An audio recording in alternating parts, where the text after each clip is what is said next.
Have you ever felt invisible even when you're always there for everyone? You reply fast. You show up. You care deeply.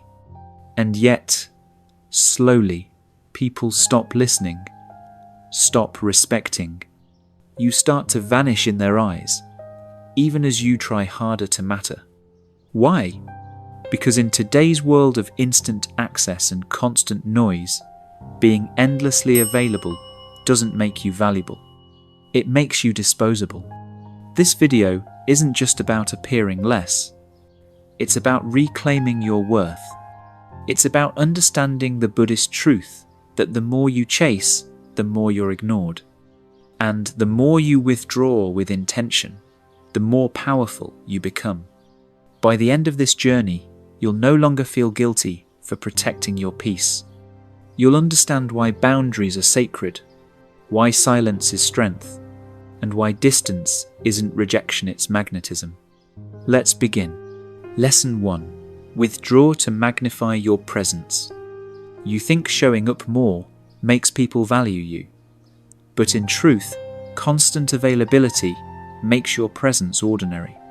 Just as the moon never chases attention but commands the oceans, so too must you learn the art of intentional absence. In Buddhism, monks retreat not to escape, but to cultivate inner strength.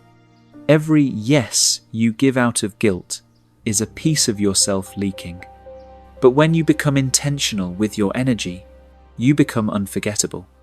Let your absence become a source of power, not punishment. Practice this. This week, delay your responses. Say no without explanation. Step back and see who respects your distance. That's where the truth reveals itself. Lesson 2. Protect your energy like sacred fire. Not everyone deserves access to your mind, to your emotions, your time. Your peace isn't public property. Buddhist wisdom teaches that your energy is sacred. Like a flameate burns bright, but only if you protect it from the storm.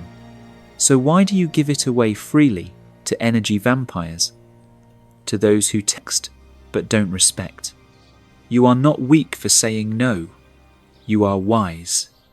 Ask yourself, how much of your burnout comes from overgiving, not overworking? Every time you protect your fire, you make space for your own light to grow. Lesson 3.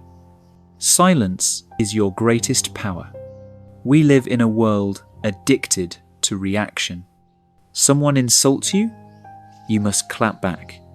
Someone misunderstands you, you must explain.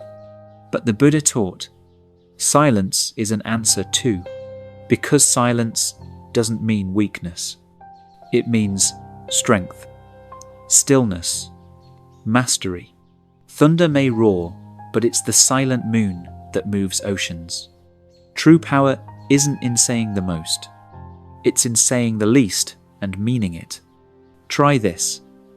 The next time someone triggers you, breathe. Don't speak, watch. The one who can hold silence in chaos owns the room. Lesson 4. Master the art of saying no without guilt. How often do you say yes when your soul screams no? How many times have you sacrificed your peace for someone else's comfort? Buddhism teaches that love starts with self-awareness, and self-awareness often sounds like one sacred word: number. Saying no isn't cruelty, it's clarity. It's choosing purpose over people pleasing. You are not responsible for how others feel about your boundaries. You are responsible for honoring your truth. When you say yes to everything, you're actually saying no to your own well-being. Start saying no without guilt, and watch your self-respect return home. Lesson 5. Be like still water, not a rushing river. Stillness is not weakness, it's wisdom. The world rewards motion, but Buddhist teachings reward mindfulness. Rushing rivers are noisy. Still water sees everything clearly. If your mind is always busy, you miss what matters. Still, water reflects the truth. Stillness lets your energy settle so your path becomes clear. Don't just do more, be more. Practice. Give yourself 5 minutes of stillness daily. Just sit, breathe, listen. That's where truth rises. Lesson 6. Let detachment shape your freedom. What are you clinging to that's keeping you small? A need to reply? To be liked? To be needed? Buddhism reminds you attachment is suffering. Freedom comes when you stop controlling outcomes and start trusting your alignment. You don't have to be everywhere to be meaningful. You just have to be intentional with where you are. When you detach from ego and external approval, you finally touch peace. Lesson 7. Make mystery your magnet. In a world that overshares, mystery is magnetic. You don't need to announce your plans or explain every move.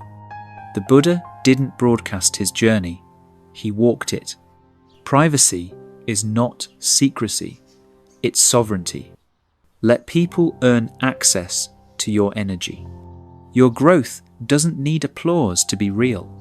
The less you show, the more they wonder. The more they wonder, the more power you hold. Lesson 8. Prioritize depth over width. Don't try to be everything for everyone. Be something meaningful for a few. One deep conversation matters more than 100 surface ones. One act of stillness holds more power than 1,000 posts. Focus on depth, on real presence. That's where your legacy lives. Lesson 9. Find solitude and you will find yourself. Silence isn't empty, it's full of truth. You don't fear being alone. You fear what you might find in that silence. But your highest self is waiting there. Buddhist monks retreat not to run, but to return. Give yourself sacred solitude daily. No phone, no validation, just breath. You'll begin to remember who you were before the world told you who to be. Lesson 10. Stop reacting. Start observing. You are not your emotions. You are the one watching them. Life throws chaos your way. Don't react. Observe. Like a mirror, reflect. Don't absorb. This is where strength lives. This is mindfulness in action. Create space between trigger and response.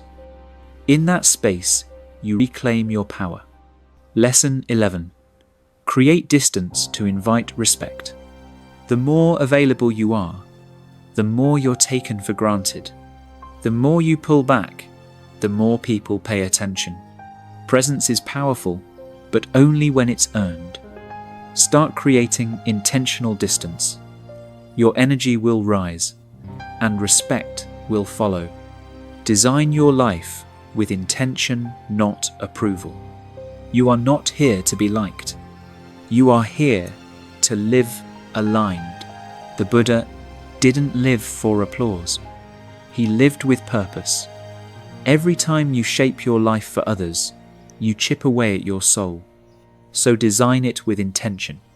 Walk slower. Say no faster. Build quietly. And when you stop chasing validation, something rare happens. You become unshakable. You were not born to be constantly available. You were born to be deeply aware. Withdraw not to disappear, but to rise. Say no not to hurt, but to heal. Let your energy speak louder than your words. Let your silence echo louder than your presence. And when you stop being everywhere, you finally become rare.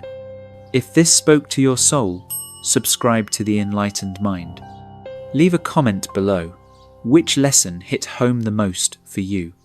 And remember, true peace begins not when you're seen, but when you're centered.